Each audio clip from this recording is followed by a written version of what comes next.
Hi, this is Charles Hoskinson, broadcasting live from warm, sunny Colorado. Today is November 7th, 2019. We're starting to move our way into the holidays. Everybody's having some fun. I'm having some fun. Hope you guys are having some fun.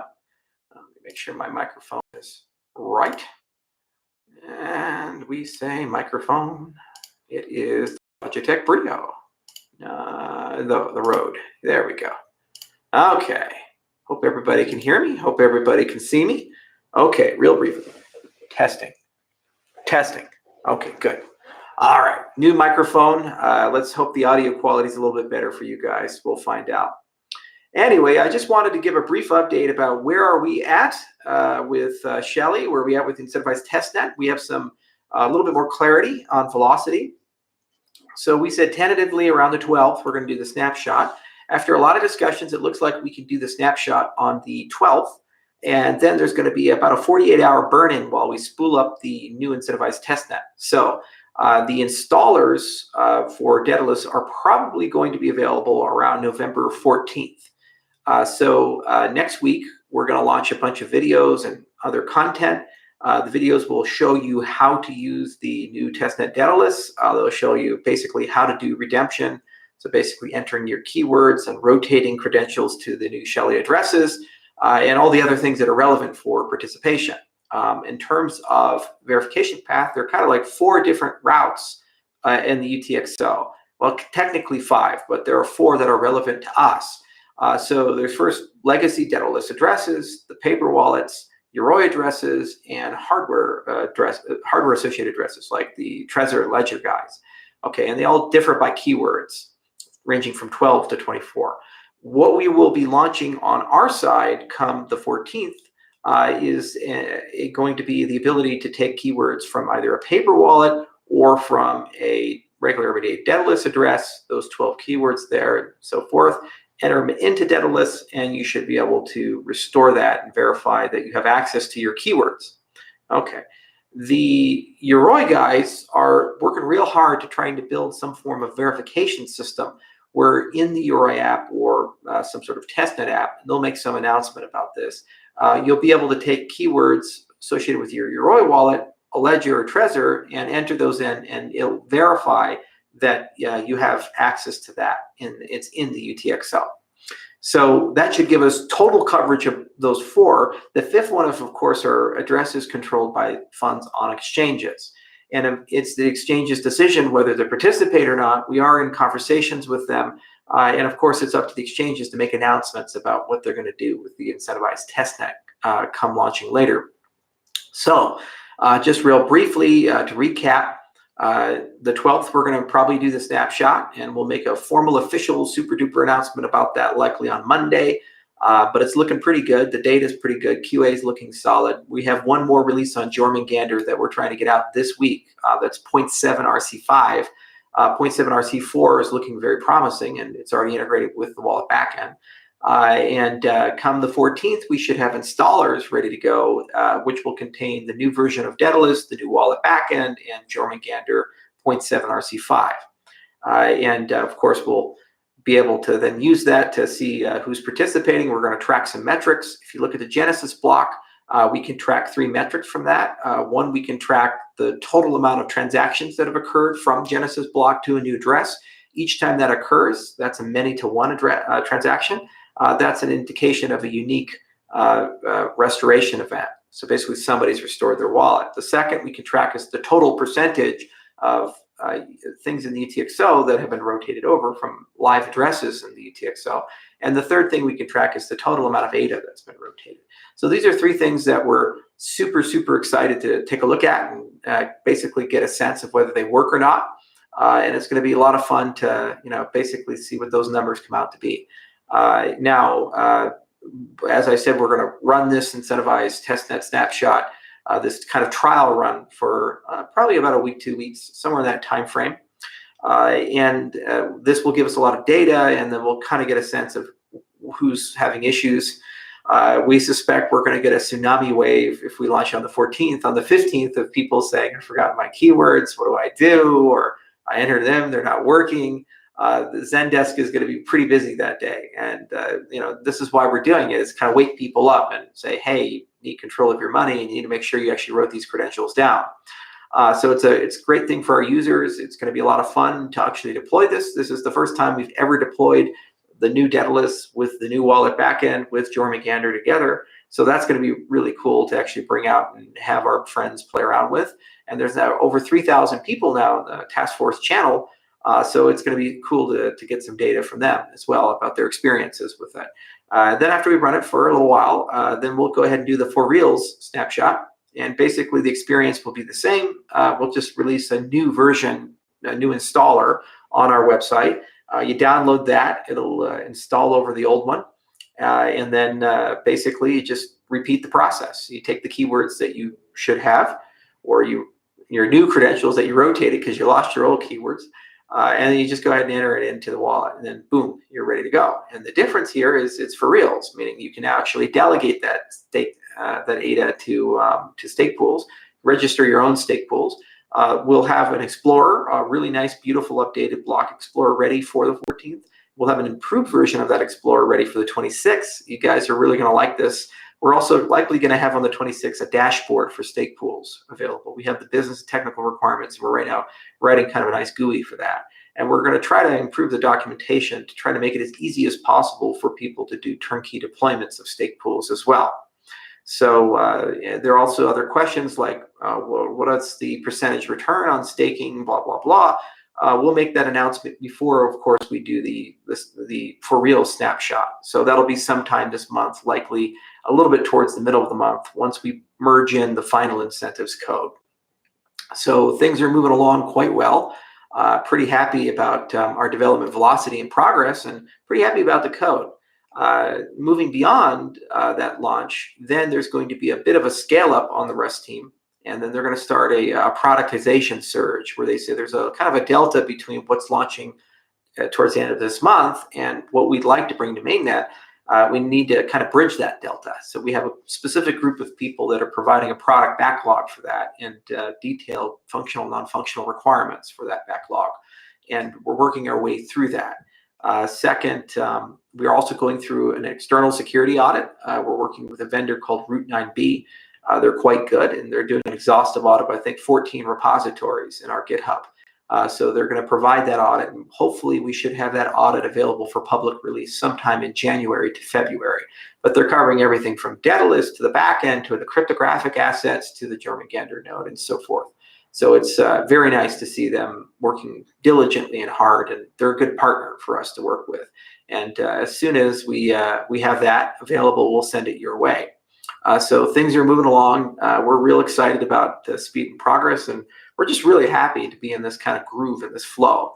And the software quality is pretty nice. You know, it was a little rough there when we launched the network testnet because there was a lot of things to configure, and Poldercast is a pretty heavy protocol. So the performance profile of that and clean it up has been a little difficult, but we've made big progress. We also had a lot of space leaks we had to clean up, which is exactly what you expect to happen when you launch new software to market. But the fact that we've been able to bridge most of that in less than a month, and we've done probably, I think, a dozen releases, is pretty cool. So we're definitely agile now, and got a groove going. So anyway, that's the quick announcement. 12th and 14th, 12th for the snapshot, 14th for being able to participate. Please, please, please have your keywords available by the 12th. So if you don't remember them or you can't find them, rotate credentials. So how you do that is you create a new wallet, and you should make sure you have those keywords and you can restore that wallet. And then you send a transaction from your old wallet to the new wallet, and then you know that that's there. And try to make sure you verify that you can restore that wallet before you do something. So like send a test transaction to it, delete it, and then restore it, and you should have a balance there. So once you have those keywords in play, you can verify that those keywords are going to work for you. We'll be tracking on our end how many people actually do that verification. We'll probably publish a postmortem blog post on that. And then after that's burnt in for a little bit, we have a little bit of time to go through QC because there's always going to be something to improve or clean up. Then the For Reals network comes out, and it's going to be stable, and it's going to be a good experience. And we hope you guys really like it. And we have a lot of great features that are coming down the pipe. And then we'll no longer have that conversation of Win Shelly. The conversation will be Win Gogan.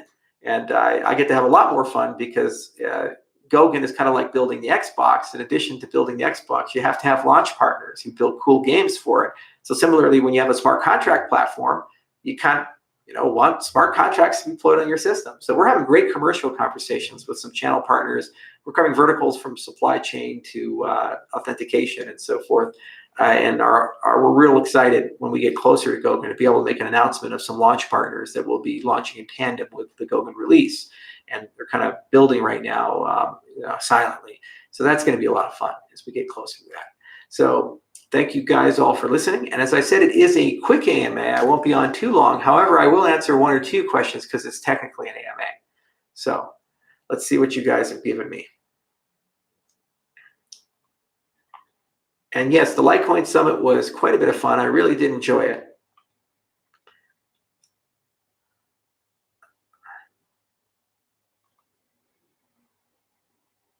What shirt size am I, good sir? 16 and a half, 34, 35. It just depends on the cut. This is a Kirkland shirt from Costco. I'm not very opulent. When Coinbase? We'll see. Rolling Stones or the Beatles? Come on, the Rolling Stones. Give me some shelter, man.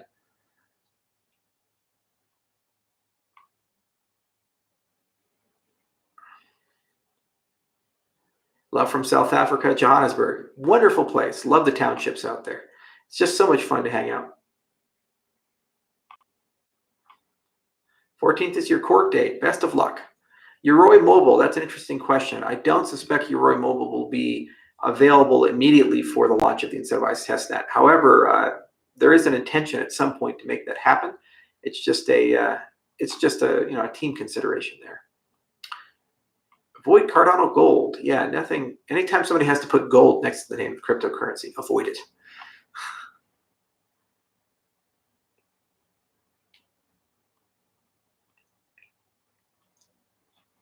All right, let's see what else we have.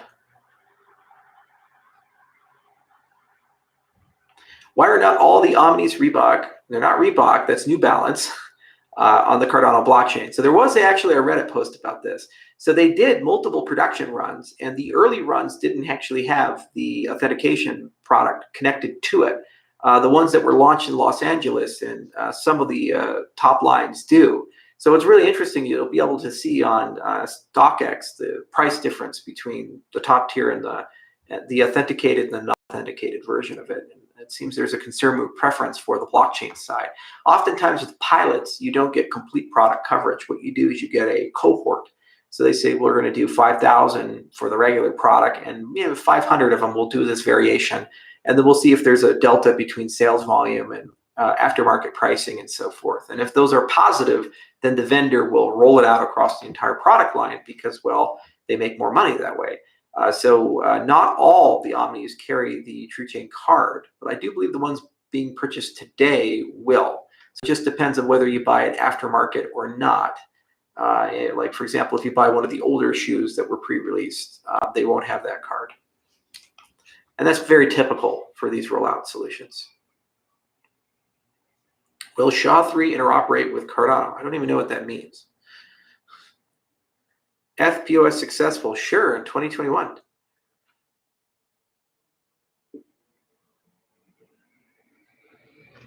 Were you involved in creating Bitcoin? No. I would have written it in Haskell and it would have never shipped. It's a joke. It's a joke. People are so serious. Let's see here.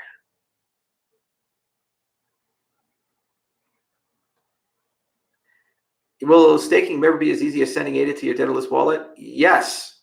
You have a center in Daedalus, which you will be able to use come the 14th, assuming there are registered pools on this testnet. And you find them in a catalog, you click the one you like, you click stake. And a couple of clicks later, you're done. And there's even going to be a video explaining how to do that. So absolutely, it's going to be easy. That is definitely a requirement. We'd like to also make it easier to run a stake pool as well. And actually, some members of the community are building dedicated hardware that you can purchase that come pre-configured for stake pools. How do you feel about Tezos stake launching on Coinbase? Great for them. Good for them. And actually, it's great for us too. Staking as a service is a real deal, and we're going to see a lot of that in the future. I'm sure they paid a lot of money for that.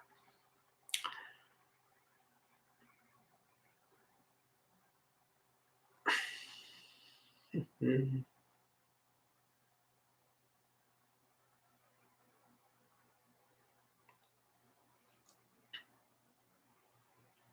How do you plan on preventing frauds and scams? So, that's a good question, and it's something I think we, as founders in the cryptocurrency space, have a moral obligation to think carefully about.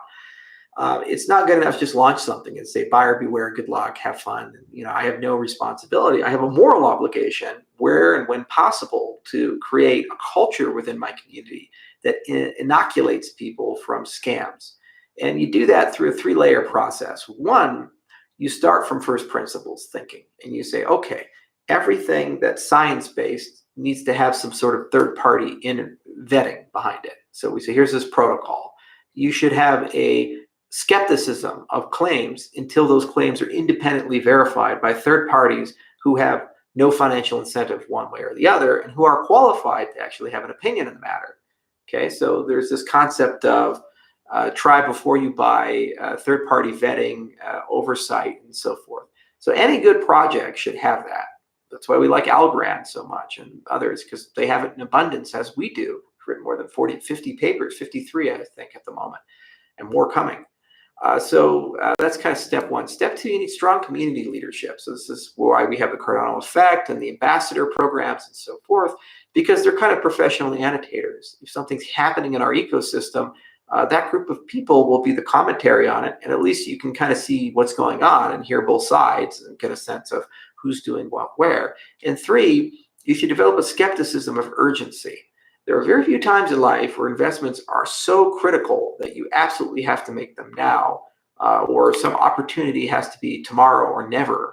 The reality is that while some of those may actually pan out, more often than not, that time urgency is manufactured to hurt you as a person rather than help you as a person. So even if you miss a few opportunities, if you develop an appetite for systematic thinking, more often than not, you win than lose. And you don't get caught up in these risky scams. So I think the moral obligation is to create a culture within a community that tends to think this way. Verify claims, make sure there's third parties that come in and say, hey, these things are good. Make sure you have strong leaders within that community that are diverse and they're empowered and enabled to share their opinions about things and talk about things. So at least you have some news sources to listen to that are credible. And then, finally take it slow and systematically as opposed to, just shotgun jump in as quickly as possible. Had people done that in 2017, we would have never had ICO mania. The vast majority of these products would have gotten no funding at all.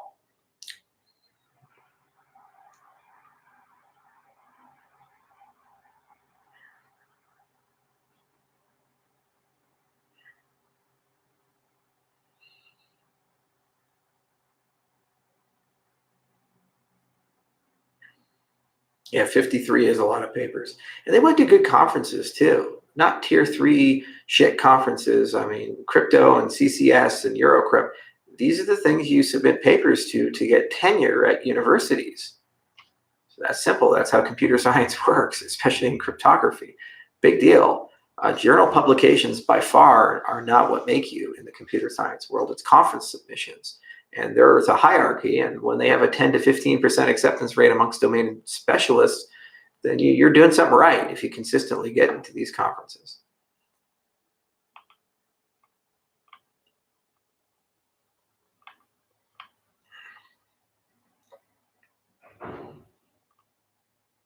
If you've registered a staking pool a month ago, you're going to have to regenerate. The UTXO will be copied, but not the stake data. And that is not a spider on the wall.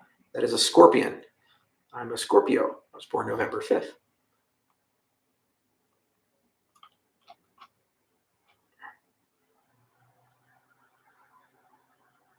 Will the project be completed in 2020? Our side of it, yes.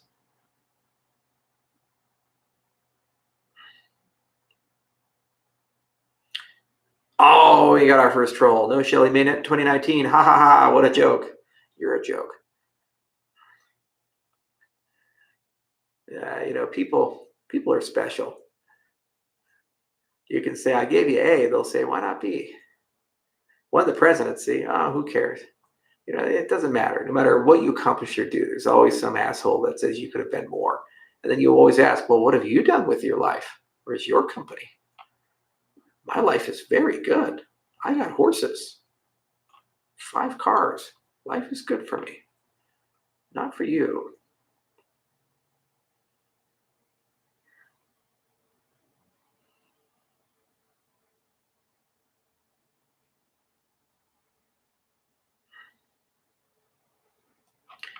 Let's see if there's anything else here. What shirt size are you, good sir? Made you a custom run, Honeyman run t-shirt. For if it's a t-shirt, large should do. If it's American sized. Cardano EVM compatibility. We're thinking about that. It's not that hard to do.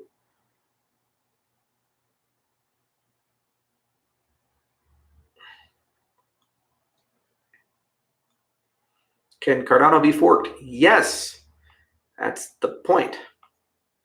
Will you send Vitalik a Cardano shirt when Goguen is released? Absolutely. When we've completed our whole roadmap, I'm going to send him a shirt with a hash on it. And if he can ever find the pre-image, I think he'll be happy. What do I think of the Voynich manuscript? I think the real one's in Yale. It's a beautiful document. It's something that I think eventually we'll be able to decode.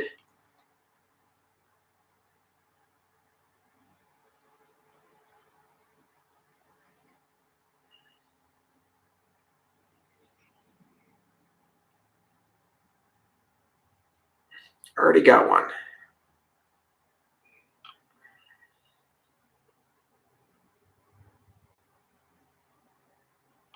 What about EWASM? Has Ethereum released EWASM? Yeah, where's that Ethereum WebAssembly, huh? Been working on it for a long time.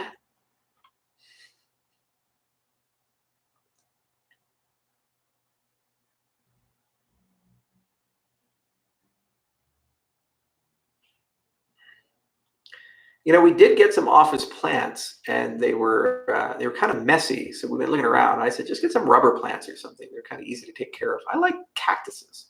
Cacti are awesome. Sup, Crypto Mike? Yes, what books do you recommend? Life 3.0 is the current one I'm reading. It's quite nice. Also taking a course right now from the Santa Fe Institute. Always love it.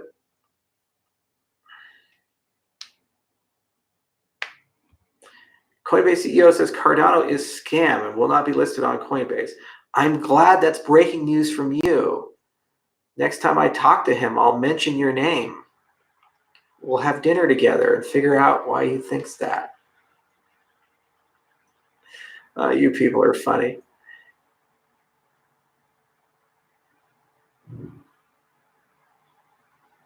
Dan delivers, you talk, Charles. Well, we're delivering something next week. What exactly has Dan delivered? A $4 billion ICO that's below the sale price.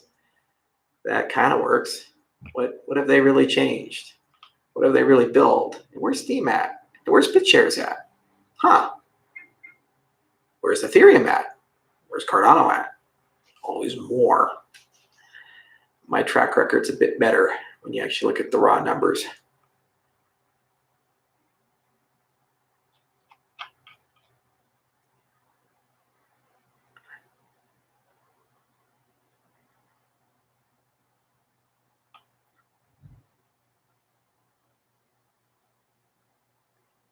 Why does Europe not have one top 20 tech company? Well, because America's awesome.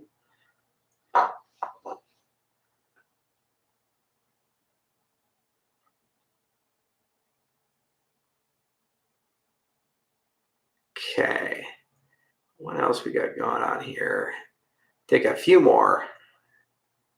Greetings from South America, so from South Africa. So we have another one there. Cape Town or Johannesburg? What do you think about the stellar burn? I love these token burns. They're just great. So if you have a cryptocurrency that's amenable to a token burn, there's probably a problem there. Because the only way that works is if you have some custodial entity that has an enormous amount of the supply And then they say, we're going to destroy some of the supply to manipulate the market to push the price up. In the case of Cardano, the supply is mostly distributed. And so the remaining supplies like Treasury for the people who are actually doing things, it's probably better for us to divest that and spend those project funds on things that benefit the ecosystem rather than just destroying the money to benefit a speculator in the short term who will then sell the cryptocurrency to get a profit, not do anything in the ecosystem. So coin burns are always a negative thing from the perspective of helping an ecosystem grow. Even if you want to have all those funds as treasury, just use it then and just have a 10, 20, 30-year plan and gradually divest it to build up your ecosystem. If you're really serious about these being global scale systems, there's no notion of too much supply. I mean, if there were 7 billion people using Bitcoin, how much could you personally own there? So no, I think they're just crazy. They're short-term market manipulation, and it's just a gimmick that certain people have mastered. T-bone or filet? T-bone, dry aged. Well, if I'm such a joke, how can I go ahead and put you in a timeout? Oh, I can. You're in my AMA, son. What can be done if Algorand is stealing using Cardano code? You can never steal our code because it's open source, so you're free to use it. But there's only one Charles Hoskinson and only one IOHK. Hail Hydra. Good Hydra news coming. We like Hydra. Can you suggest anything to improve negotiation skills? There is a Yale course on negotiation on Coursera, which is quite good, and it's concise, and it's a good introductory course. Highly recommend it.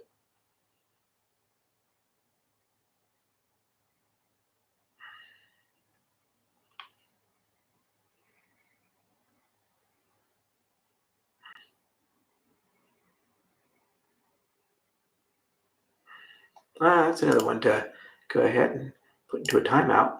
Look at that.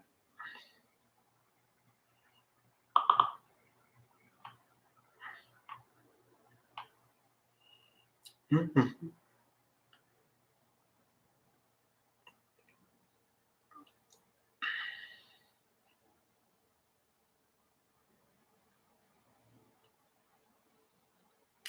Stakers are paid from the emission of new tokens. It's called inflation.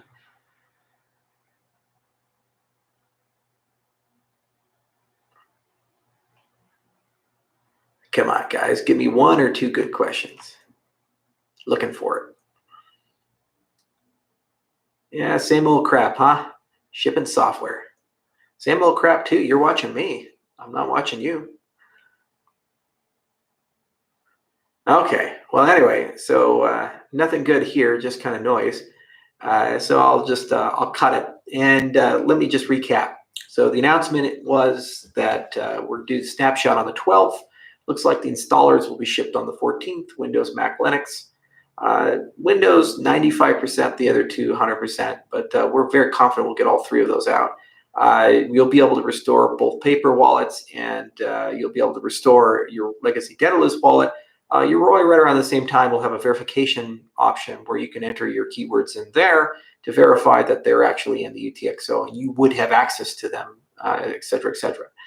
So then we'll run that for a bit. We expect to get a lot of support tickets and configuration issues and blah, blah, blah, because that's always what happens with this product. And then after working our way through that, likely 2 weeks later, we'll go ahead and launch the for reals incentivized testnet.